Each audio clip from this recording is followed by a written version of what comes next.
Welcome into the New Orleans Pelicans Podcast presented by SeatGeek, a podcast dedicated to everything you need to know about the squad.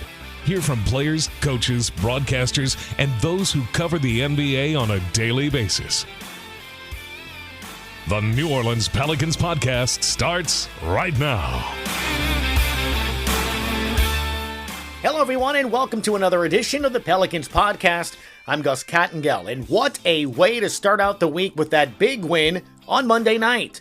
7-0 run in a heartbeat, and it's 87-79. Hells need a bucket. McCollum floats one up and in, asking ye shall receive from the certified bucket getter on a running floater. Ingram, right wing three, brick. Oh my goodness! It goes straight up in the air, hits the front iron, and goes down. Are you kidding me? You just got a gift from the basketball gods, because that was a brick. Rebound Alvarado. 35 seconds left in the quarter. Ingram to Jose. Drives down the lane. Righty layup is good. 5 straight points. Oh, that Ingram three. Are you kidding me? Ingram left free throw line extended. Front court. Pulls up from 15. Got it. Mid-range BI. Oh, my. Timeout. Mike Brown and the Kings. Goes right block. Now the double. Ingram is caught. Get it to Herb in the lane. Kick it to Trey. Left wing three. Got it. Nothing but net for Kenneth Murphy III. He kept shooting. All right, they're going to full court us here.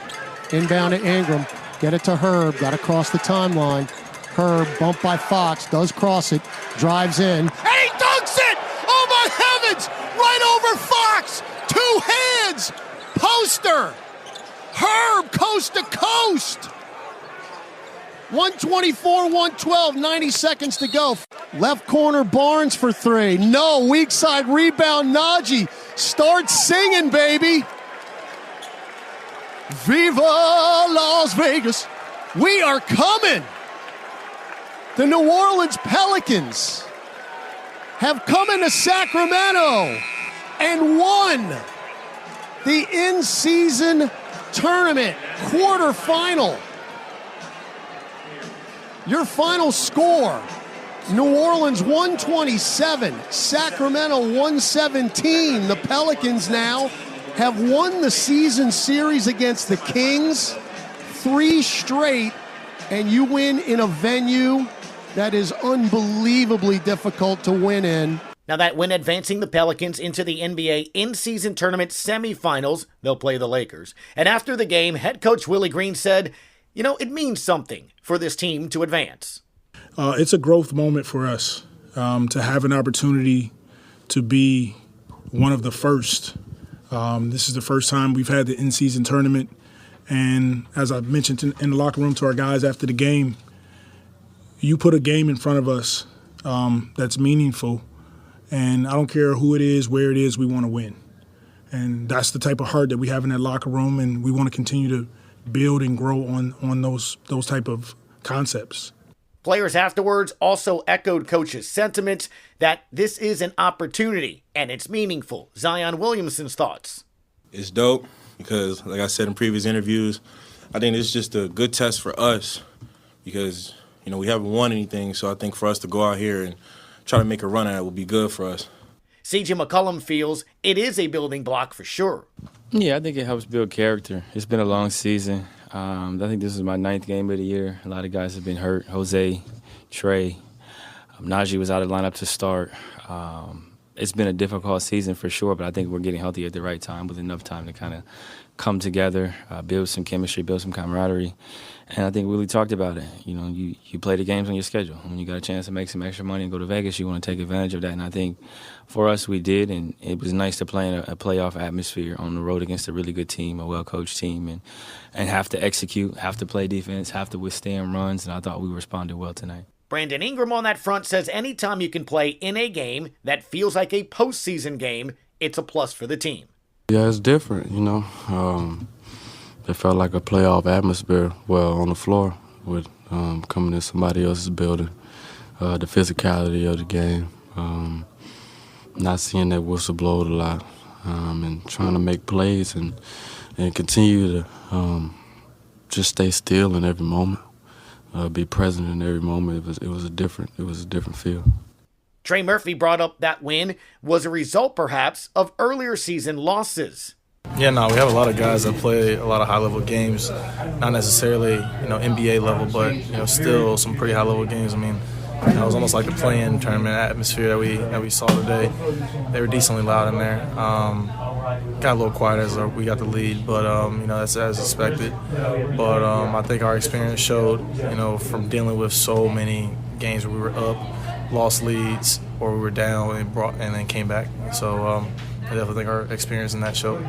So Monday's in the rearview mirror. Now it's on to Thursday's semifinal game. The team arrived on Tuesday in Las Vegas, and our Jim Eichenhofer, before, hitting the strip and spending pretty much all of his paycheck, because he makes a lot of money, sat down with Pelicans general manager Trajan Langdon in this exclusive interview.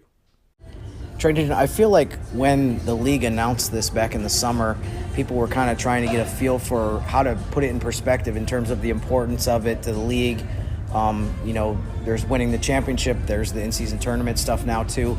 But how do you put, and by the way, welcome to Las Vegas. It's great to be here. It's great to be here. Weird to be here right now, but yeah, I know we're used to being here in the summer. We're used to being here only in July. I've actually only been here in July, so this is a new experience for me to be here in a different month besides that when it's not 115. But how do you... what's your perspective on just the team being able to get to this point and be one of the 4 teams that made it to this stage of the tournament? I think the question was asked in the preseason and media day of Griff, and he said, if we're going to play the games, why not win the games? So, credit to our guys and our coaching staff getting our guys ready and winning a tough game in a difficult SAC environment to get us here, and that's kind of the approach that we've taken. But as you said, I don't think any of us knew kind of how this would develop when the league first brought it to us before it was announced, and they basically said, this is coming, this is what it's going to look like, right? Get ready. And so it's here, and I think they've had a home run with it. I don't think any of us really expected this kind of following and excitement around it.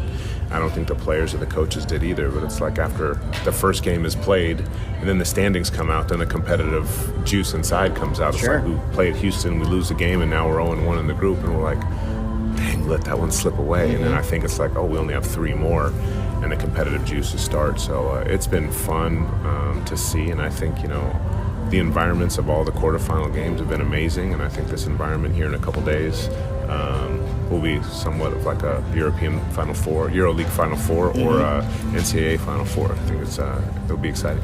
You mentioned that you view this as a home run. I mean, based on, I feel like a lot of people didn't really know exactly how this was going to play out, but based on what you've seen in the 4 pool play group stage games and then what we saw Monday night in Sacramento, how does what's unfolded compare to maybe what you thought going in terms of how it would play out?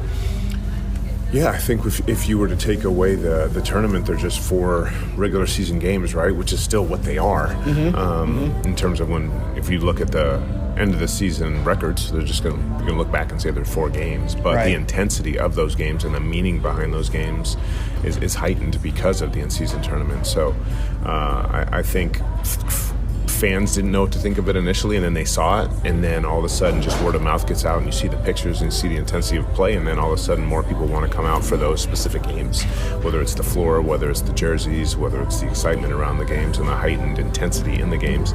I think it's just made it a product that's not only visually more appealing on TV, but I think there's just an intensity around it. Not only our game against SAC, the game in LA, the Clipper game. And I think games 2, 3, and 4 in group play were a lot more intensity than the first game, because nobody really knew what to take from that. But then all of a sudden the intensity picked up, and if you watch the Golden State SAC game, I mean that's a playoff intensity game, and game number 17 of the season. Like without the in-season tournament, you don't get a game like that. You don't get a game like our SAC game. You don't get a game like our Clipper game in LA, so I think it's really helped the league out, get those intense games in November that usually don't happen. You mentioned the atmosphere that you've experienced in some of the games. Also wanted to ask you about what you guys saw in the Smoothie King Center. I mean, those wins over Dallas and Denver are among the best wins that the team has won this year. Yeah. But what was it like kind of experiencing the way that the crowd was? And I know people love the court and stuff like that. Yeah, the court was cool. I had a lot of people that follow the team ask me what's going on. A lot of people didn't even know what the in-season tournament was, right? They're trying to understand it and ask questions. What's the deal with the court and the jerseys? And once they started understanding the rules behind it, especially, again, after the first game against Dallas, people really wanted to come out to that game against or my vice versa. Was it Denver and then Dallas? Yeah, Denver, and then I wanted to come out for the Dallas game in Denver. But I get it confused, man. It's okay. There's a lot of games. So quick. But that second game with the court, I think you really felt that juice in the building, and we really rebounded, obviously, with that game. And Dallas, having lost to Dallas first, getting Herb back and his intensity, picking up Luka and guarding Kyrie was that really elevated the atmosphere and the intensity. What's been the reaction that you guys have gotten as far as the theme of the city uniforms, the skeleton, the black and green? It seems like I look in the stands in some of the home games recently, and you see a lot of that green color. What's been the response that you've gotten? A lot of positivity. A lot of people say that's by far the best uniform that they've had. It's something that resonates, obviously, with the voodoo and the history in terms of that in the city. I think people are really getting behind it. The green is a little bit loud, but I think it's characterized and it's symbolic of the city, and people are really getting behind it. So it's fun to watch, fun to see. We've talked a lot about the environment, the atmosphere, just kind of the stuff that surrounds it. But I mean, when you get a win like you had on Monday against Sacramento, with the number of guys that are first, second, third year players, I mean, how valuable do you think that experience has been to get that win against the Clippers on the road, and just be able to get to this point? Well, both games I think were play-in / first round of playoffs type atmospheres, especially the game in Sac, where it's basically, it's not winning you're out because you can play, but losing you're out, but it is kind of like that, right? So it's a one-game play-in scenario, and they were going after it. It's not like they just let us win the game. They came out and punched us. They punched us in the mouth in the first quarter, and to see us respond and get right back into it and only be down one and be resilient like that, I think shows a lot in our group. And then it's to keep building going forward. And I think we played as a group. We got a lot of contributions from everybody who stepped on the court, and that's the only way you win games like that against a really good team in a tough environment. Yeah, I've been in that arena a few times before, but never for anything like play-in, playoff, in season. That arena is really loud, but I was impressed by just the level that they took it to for that game. I mean, that was fun to be there, and it was even more fun to get a win though, and quiet them down a little bit at the end. No question, it was a fun environment, and to go from deafening noise in the first quarter to nothing in the second is the best when you're on the road as an opponent. So I was happy for our guys. The team overall, I mean, how fun has it been to see, you're still not full strength, but getting closer to that, and there's been 2 games lately now that Trey has played. Just to have, 4 or 5 of kind of the leading scorers finally together, what's that been like for you guys just to see that group now? Yeah, I think it's going to take some time to really have the group really gel and play high-level basketball, understanding each other, because they haven't. CJ's been out a while, Trey's been out a while, but to have those guys back just brings a different dimension of on the offensive end, and honestly just know-how. In terms of CJ, he knew the time in the game that he needed to step in and step up and make plays on both ends of the floor, and it was paramount for us yesterday. A lot of people maybe BI was great, but CJ felt us down, get only up 4 or 5, and he just went on a roll and helped us build it back to 9 and 10. And that veteran presence and his ability to understand what's needed in the game and when is going to be huge for us. It was huge last night. But hey, kudos to a lot of the guys that have stepped into in the absence of a lot of our guys that have been out. Jordan, Hawkins, Dyson, those guys of Dyson, they've had to log a lot of minutes. And they've kept us afloat, and they've done a great job playing. And with some of those guys coming back in, the role in the minutes will be cut down a little bit, but I think those young guys have done a fantastic job with the opportunity that's been given to them. You actually led me into the last thing I was going to ask you, which is I think one of the things that stood out in the first 20-plus games of the season is how many players you have, like I mentioned earlier, first, second, and third year, that have been able to contribute immediately. A lot of times there's guys that take longer than that, and it's understandable. It's not easy to be a rookie in the NBA and do some of the things that Jordan Hawkins has done. It's not easy to be a second-year guy like Dyson. But I guess what I wanted to ask you is, it seems like there's kind of a theme you feel like with some of these guys in terms of the maturity that some of these guys have. I mean, and how much that helps them as far as adjusting to the NBA. I mean, how much have you guys looked at that in the last few drafts? It seems like, especially from the positions that you've drafted in terms of the number in the draft, 14th pick, second round with Herb, that you've been able to get not only guys that can contribute, but do it quickly as well. Yeah, I think you do a lot of background on the character of the person, the work habits, the competitive nature of them. And if you get a combination of all three, obviously they have to have enough talent. But usually that's going to work out if they put the work in, and they're going to be ready if they have a confidence about them. And look, we have a coaching staff that has allowed young players to play and to grow, and to have and give them the confidence. So, kudos to the staff, but also to those guys that we've brought in. They've worked their butts off. They've been confident, and they've competed on both ends. And we want competitive guys in the gym, and those are the guys that Willie is going to have faith in and trust in on the court as well. So if you come in and compete, Willie's going to give you a shot to go in, and he's going to give you that opportunity to help us win games. How tough is that process of trying to figure out, the background of some of these guys, and how much research you have to go into to find out, give a projection of how professional this guy's going to be, his maturity, his character, and all those different things? Well, I think we have an incredible scouting group led by Bryson Graham, and I think we put an extraordinary amount of time into trying to figure out who these young men are, both on and, more importantly, off the court, because that's going to translate into what happens when, the resiliency of a young man.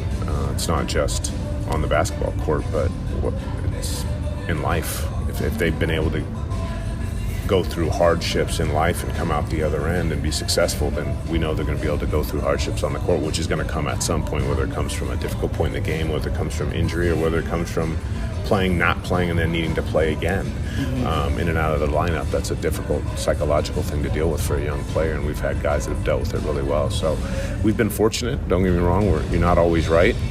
Nobody bats 100% in the draft, but we've felt, because of the homework that we've done and the scouting staff that we've had, that we've done a good job, and we're really excited about the guys that we have. Great. Well, we're looking forward to seeing them play more on Thursday, and then hopefully we'll have another game here on Saturday. Thanks, Trajan, for taking time to speak with us. Thank you, Jim. It's going to be a lot of fun. Appreciate it. Thank you. All right, we now bring in the man of the hour, or the week, or the strip himself. Vegas has not seen anything like Jim Eichenhofer in Las Vegas. Sir, how are you doing? I'm doing well, Gus. I haven't really gotten into terrorizing the city yet, but there's still plenty of time for that. Let's be honest. You haven't slept at all since the team landed on Tuesday, right? Yeah, pretty much. Yeah, no, it's been very exciting. It's definitely been a good time. I think yesterday was basically a travel day, but it was a very quick flight from Sacramento to Las Vegas, only a little bit more than an hour. So everyone had plenty of time yesterday to get settled in, get into some hijinks, maybe have some fun, and then get ready for practice on Wednesday. Sounds like a t-shirt you need to wear while you walk the strip. Getting into some hijinks. That's what I'm talking about right there. Look, you kind of touched on it with the travel, and I want to kind of start there, because when I last saw you, right? I mean, this team was going to have a home game, then travel to Chicago, then make the flight to Sacramento. That's 3 games in 4 days, essentially. And to have the kind of performance they did on Monday with you being with them, you can kind of maybe talk about how it is a thing, right? I mean, you left the arena straight to the airport, to the plane, to Chicago, to Sacramento, all that, and then to put on that performance. What does it say about this team? Yeah, I mean, they responded so well to what is, I'm sure a lot of people think of as the biggest game of the season, of what they were able to do in Sacramento. I mean, that crowd was extremely impressive too. I talked to a couple people and asked them, did it convey on TV as far as how into the game and how loud the crowd was? And I think the general feedback I got was not really, that people thought it sounded loud, but it was hard for them to really gauge that from there. But I mean, it was a playoff intensity, a playoff crowd. So especially the way the Pelicans started the game, to be able to bounce back from down 15 right off the bat. And I think a lot of people were looking around like, are the Kings ever going to miss a shot? Are they going to shoot 90% in this game, just the way that they started? So yeah, that was impressive, and a really good performance to be able to deliver like that, especially coming off. They did not play well Saturday at all, which resulted in a loss to Chicago. But like you mentioned too, I mean, I don't want to bore people too much with the details and turn this into an NBA sob story, because everyone knows that, they travel extremely well. They stay in nice hotels. They have tons of accommodations. But when they had, when you have a home road back to back, you're guaranteed that you're going to have two really late nights. And so after the Friday game against San Antonio, I think that was maybe at 2:30, 3 o'clock. People get to sleep, and then you play Chicago the next day. And because they really needed to get to Sacramento, they decided to fly out after the game Saturday night in Chicago. Normally, you might say, okay, we'll wait till Sunday morning, but I think they wanted it to be kind of more of a day off instead of losing the whole day travel-wise. So then you get to Monday, you win that game, and it's not the kind of thing where everyone's going to go to sleep right away, like 20 minutes after the buzzer, everyone's back in the hotel. So there's been some late nights. So I think Tuesday, having that brief amount of travel and then being able to rest and relax, I think is very helpful to kind of, get back in the mode of just feeling more normal. It's been, 3 of those 4 nights, I think, were very, very late nights and or very intense. Along those lines, too, I mean, the Lakers, the Pelicans' next opponent here in the semifinals that we're going to play tomorrow on Thursday, they played last night. And obviously, it's a short travel flight from LA there. But I think for New Orleans, and having been there in Summer League and done the games there in summers, it takes a couple of days to get acclimated to, you're talking to us, it's just after 8 o'clock, but here in New Orleans, it's 10 o'clock. So your body has to adjust a little bit. And you mentioned Central Time Zone here in New Orleans, Chicago, then Sacramento, then going out to Vegas. The more time you're there, I think it does acclimate, and having that day off. Lakers played, it's only a day before they play again. Pels would have had 2 days before they play again. Maybe that helps or not, but watching that game last night, it just like all the other games, felt like a playoff intensity, playoff atmosphere. Austin Reeves hits that big 3. Kevin Durant airballs a game-tying possible 3 ball there. So what did you make of that game, watching those 2 teams play? Yeah, I mean, that was a lot of fun to watch, and it did seem like the stakes were playoff-like, especially specifically for the Pelicans, knowing that your opponent is determined by that. And I mean, I don't think this is a news flash that there were so many people, Pelicans fans and people that follow the team, that were very invested in whether it was going to be the Suns or whether it was going to be the Lakers. I felt like I had a bunch of discussions yesterday, whether it was in person, via text, or on the phone, asking people, would you prefer the opponent to be the Suns, or would you rather have it be the Lakers? And it was funny just to hear all of the different theories, because there were really valid cases, I think, on both sides of it, depending on who you thought was the easier opponent, or who you'd rather play from a vengeance and venom standpoint. Because I feel like in both of those categories, there's a list of reasons why people in New Orleans don't like the Suns. There's a scroll that's like a mile long of reasons why they don't like the Lakers. So, I mean, it was fun watching the game just from that perspective, but it was a really good game. It was unfortunate that there was what I thought was a missed call. What the league said was the correct call as far as granting the Lakers a timeout. It's too bad that it kind of came down to that, but it was a really good game. And I watched a lot of their first 2 games that the Suns played the Lakers, and it was very similar in that it was anyone's game, but at the end, the Lakers made enough plays to win by a narrow margin. And that's the thing. Obviously, look, the Pelicans players, and you got a chance to interview them, obviously, after that Sacramento win. The coach talked about the significance of the win, why it's important. This semifinal is a big deal for this team to try to win there. So now it's all about matchups in the NBA. That's what it is. I thought the matchups maybe favored New Orleans against Sacramento. Jim, since LeBron got himself a whole new team, last trade deadline, the matchups maybe to me haven't seemed as favorable. Now, that said, I'm trying to think, honestly, Jim, aside from the game where Matt Ryan hit a three, when's the last time the Pelicans have been pretty much completely healthy with the big three of Zion, B.I., and CJ, Trey Murphy, Jose, all these guys against this incarnation of the Laker team? I don't think it's happened, huh? Yeah, I think you'd have to go back probably 2 seasons, I think. I feel like I agree in terms of the matchup with the Lakers has not been favorable for the Pelicans, but I think if you go back 2 seasons, there was a game in particular where Trey Murphy had a huge second half. The Pelicans came back from down 20 or so at halftime against the Lakers. They won that game. I think that was maybe February. And then in April of that same season, the Pelicans beat the Lakers in LA, knocked them out of playoff or play-in contention. Lakers didn't even finish in the top 10 2 seasons ago. Right. I think during that stretch, which as you referred to, is, one of the rare times when they've had all of their main scorers available. So, didn't look good last season, no doubt. The game in March in New Orleans was one of the most frustrating and just tough outcomes. The fact that the Lakers just blew it out in the first half and never really looked back. That was right after the big trades that they made. But you would hope and think that if the Pelicans are closer to having, like you said, full strength, that maybe this is a better matchup and it's not going to be the kind of results that we saw last season. See what happens with this matchup here, and I think the intensity is going to be fun. I know I'm excited about it too. What about the Eastern Conference matchup, man? Did you expect the Knicks and the Pacers to be the 2 teams to come out of the East? You mean the Bucks and the Pacers? That's what I meant. The Bucks and the Pacers. No, I think the one thing I think about when I see that matchup is I think it's cool that there's a couple small market teams that made it again. I mean, really, the Lakers are the only team from a huge city or a huge market that are in the Final Four. You got Indianapolis, which is pretty small city. Milwaukee, everyone knows it's pretty small as well, in New Orleans. So I think that part of it is pretty cool. By the way, too, I wanted to mention one of the things I meant to say earlier, and I got sidetracked because I'm talking about 15 different things. You talked about the Pelicans being here and being able to get adjusted to Las Vegas. The one thing that I think might be a very tangible advantage is they're practicing Wednesday in T-Mobile Arena. I think the other teams that are coming here are going to be getting here probably today or later today.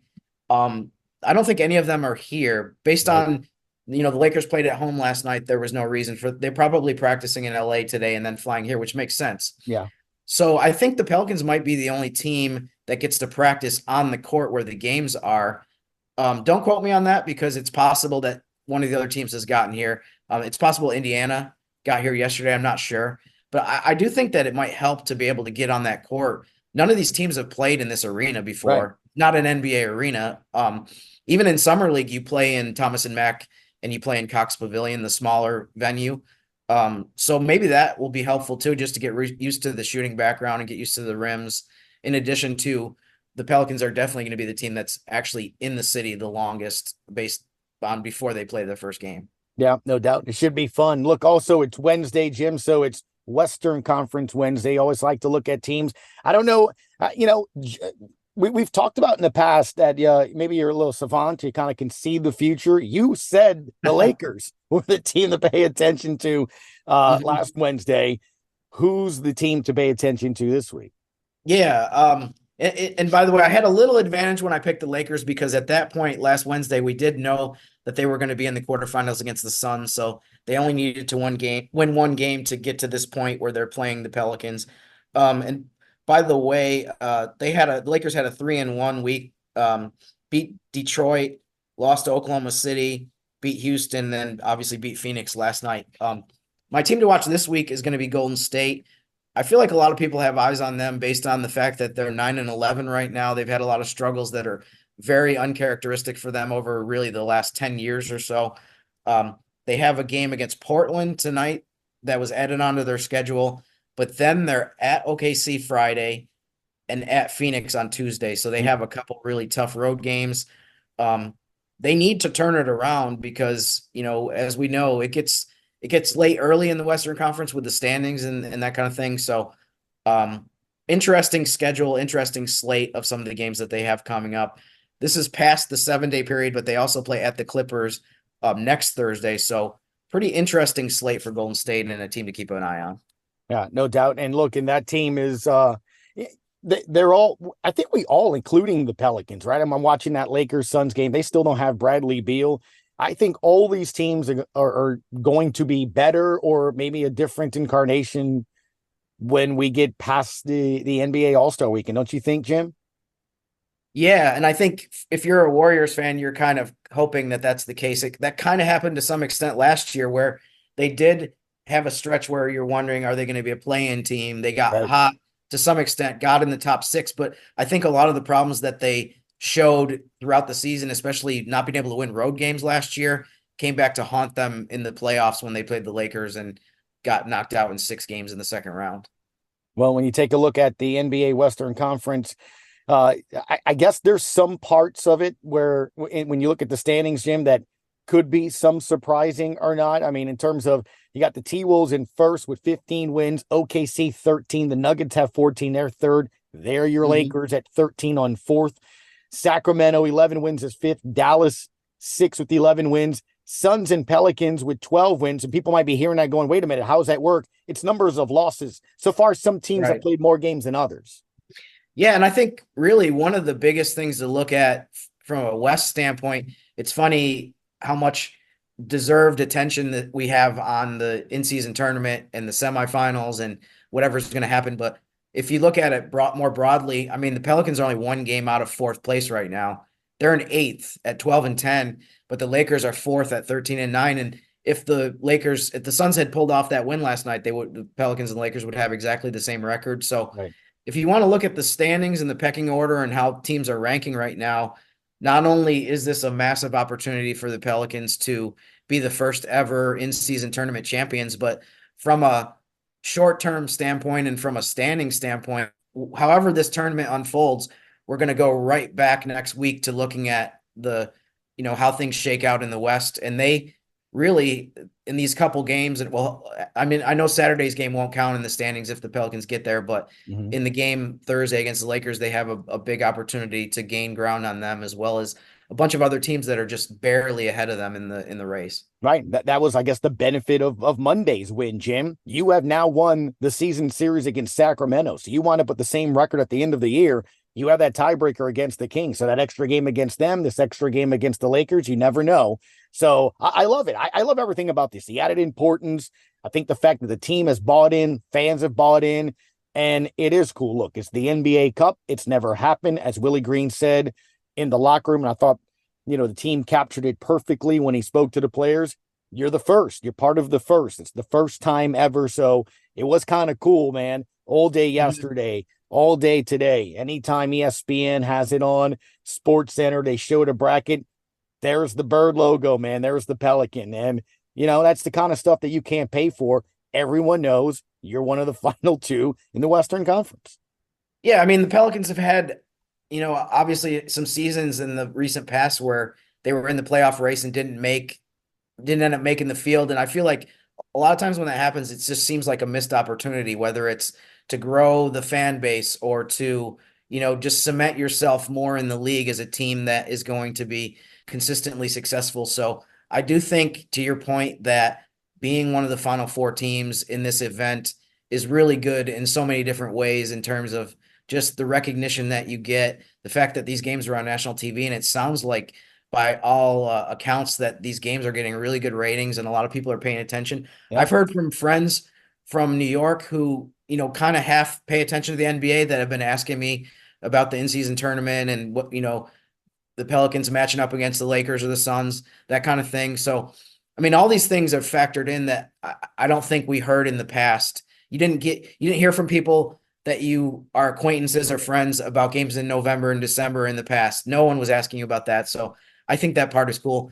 And also, too, one quick thing, you talked about Willie Green in the locker room after the game. One of the things that he said in his press conference after Monday that I thought was really good, a really good point, and something that we need to always go back to, he talked about how one game can make such a huge difference in the standings. And he mentioned how the Lakers won one more game than the Pelicans in the regular season last year, and they ended up in the Western Conference Finals. But I think that's something that we always have to remember and keep in mind is, sometimes teams treat different games in the regular season as, okay, well, maybe we can rest a guy this game. Maybe we can sit a guy. Sometimes that comes back to haunt you at the end. And I mean, even with the Pelicans and the Timberwolves finished exactly the same record last season, but the Timberwolves got 8th and the Pelicans got 9th.